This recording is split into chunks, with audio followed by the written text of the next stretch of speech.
harga Pertalite sesuai dengan keekonomian seharusnya di angka 13.150 per liter. Harga Pertamax mencapai angka Rp15.150 per liter. Pokok soalnya APBN sudah tidak dapat lagi atau tidak kuat lagi menanggung subsidi BBM.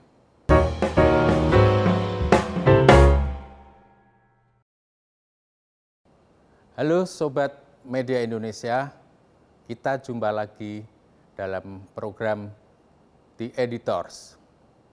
Tanda-tanda penaikan harga BBM bersubsidi, terutama Pertalite dan solar, sebenarnya sudah dirasakan masyarakat sejak awal Agustus tahun ini.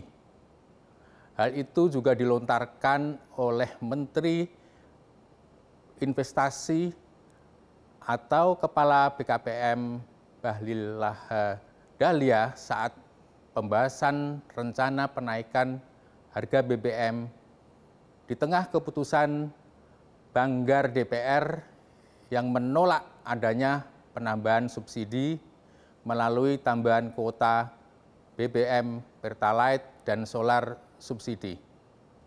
Itu dilakukan pada Jumat 12 Agustus 2022. Saya menemui ada beberapa SPBU yang sangat sepi. Saya kira memang tidak ada pengunjungnya, tetapi ternyata ketidakadaan pengunjung ini karena ketidakadanya ketersediaan BBM jenis Pertalite. Bahkan masyarakat yang awalnya semula menggunakan Pertalite terpaksa harus membeli Pertamax karena BBM mereka sudah habis. Ini tentu menjadi sinyal tersendiri. Beberapa kali pemerintah, dalam hal ini Menko Perekonomian Airlangga Hartarto, juga membeberkan bahwa harga Pertalite sesuai dengan keekonomian seharusnya di angka 13.150 per liter. Harga Pertamax mencapai angka Rp15.150 per liter. Bahkan Presiden Jokowi dalam pembukaan rapat koordinasi nasional pengendalian inflasi tahun 2022 pada Kamis 18 Agustus 2022 memerintahkan Menteri Keuangan Sri Mulyani untuk menghitung ulang APBN soal subsidi BBM. Pokok soalnya APBN sudah tidak dapat lagi atau tidak kuat lagi menanggung subsidi BBM. Nanti akan dihitung oleh Menkyu, jelas Presiden. Untuk diketahui, pemerintah pada tahun ini menganggarkan subsidi dan kompensasi energi sampai Rp502 triliun. Seperti lazimnya, Menko Maritim dan Investasi Luhut Binsar Panjaitan menegaskan bahwa pekan depan Presiden Jokowi akan mengumumkan soal penaikan harga BBM bersubsidi. Hal itu Luhut sampaikan saat memberikan kuliah umum di Universitas Hasanuddin Makassar pada Jumat 19 Agustus 2022 atau 2 hari setelah peringatan HUT ke-77 Republik Indonesia. Tentu ini sebuah kado pahit bagi masyarakat, terutama yang berpenghasilan menengah ke bawah. Alasannya sudah jelas, daya beli masyarakat belum pulih setelah dihantam 2 tahun pandemi COVID-19. Selain itu, harga-harga kebutuhan pokok juga sudah terlebih dahulu naik sebelum rencana penaikan harga BBM ini direalisasikan. Kita mengutip pendapat pengamat ekonomi Bima Yudhistira yang memperkirakan harga Pertalite akan naik dari Rp7.650 per liter menjadi Rp10.000 per liter. Hal itu bisa menyebabkan kenaikan inflasi yang menembus angka 6 sampai 6,5% secara years on year. Tidak itu saja, kata Bima, kebijakan ini akan dinilai kurang tepat momentumnya dan bisa menambah jumlah orang miskin baru. Sebuah kabar yang tidak mengenakan tentunya. Dalam hitung-hitungan Bima, sepanjang Januari sampai Juli 2022, serapan subsidi energi di APBN baru mencapai 88,7 triliun. Di sisi lain, APBN sedang surplus 106,1 triliun. Bima pun menanyakan kenapa surplus tadi tidak diprioritaskan untuk menambal subsidi energi. Jangan ada indikasi pemerintah tidak mau memangkas secara signifikan anggaran yang tidak urgen dan mengorbankan subsidi energi untuk rakyat. Baiklah, pemerintah boleh saja menyampaikan argumentasi kenapa harus memilih untuk menaikkan harga BBM bersubsidi, terutama Pertalite dan solar. Namun cobalah ditengok. Indonesia bukanlah Jakarta, yang masyarakatnya sebenarnya juga masih pro dan kontra terkait rencana penaikan harga BBM ini. Masyarakat yang ada di daerah, apalagi di wilayah pelosok yang belum lama menikmati harga BBM seragam, dipastikan akan menjerit dengan penaikan harga BBM tahun ini.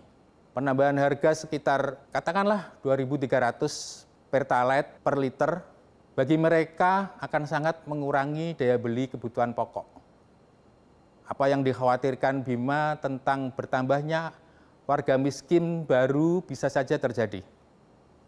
Tentu, ini juga tidak fair jika masyarakat Indonesia dengan PDB yang sangat kecil dan belum pulih dari dampak pandemi COVID-19 dihadapkan dengan harga keekonomian yang berbasis hitungan harga BBM internasional. Di sisi lain, subsidi juga harus ada. Kenapa? Karena tanggung jawab pemerintahlah untuk ikut mensejahterakan warganya sesuai amanat Undang-Undang Dasar 45. Artinya, jika dalam kondisi masyarakat terpuruk dan keuangan negara yang sebenarnya cukup untuk memberikan subsidi, ya lakukanlah. Kita juga khawatir selain dampak ekonomi yang dirasakan, dampak politik bisa saja mengikuti akibat kebijakan penaikan harga BBM Pertalite kali ini. Apalagi kita tidak lama lagi akan memasuki tahun politik. Yang juga patut disesalkan, kenapa DPR, terutama Badan Anggaran DPR, seperti tidak memberikan opsi kepada pemerintah untuk menunda penaikan harga BBM. Cobalah panggil pakar ekonomi. Mungkin dari situ akan ada win-win solution, sebuah kebijakan yang tidak terlalu memberatkan di tengah kondisi perekonomian sebagian besar masyarakat yang belum stabil ini. Sementara itu, Ketua DPR Puan Maharani mengatakan pemerintah belum mengusulkan penaikan harga BBM walaupun harga di luar negeri sudah sangat tinggi. Sampai hari ini belum ada usulan dari pemerintah untuk menaikkan harga BBM. Walaupun harga BBM di luar negeri itu sudah sangat tinggi. Ucap Puan dalam jumpa pers seusai sidang tahunan MPR. Itu artinya pemerintah belum mengusulkan kenaikan harga BBM bersubsidi ke DPR. Apa yang disampaikan Opung Luhut menurut Puan belum disampaikan ke DPR. Sekarang subsidi kita total sudah 502 triliun. Kita buat skenario sekarang, kita bikin modeling yang dibuat anak-anak di kantor ini. Bagaimana harga kalau Pertalite, solar sama dinaikkan. Jadi dua-dua kita lihat ini. Model ini sudah ada. Nah, berapa dampak pada inflasi? Kita hitung. Bisakah nanti dampak ini sampai lebih 7% atau bagaimana? Di sisi lain, Presiden Jokowi menyatakan tingkat inflasi pada Juli 2022 masih tertahan di level 4,94% karena masih didukung alokasi subsidi yang diberikan pemerintah. Lalu, apa yang terjadi antara pemerintah dan DPR? jangan ada dusta dan tangis di antara kita. Pemerintah harus hati-hati. Meneng Widoro Uleran. Wassalam.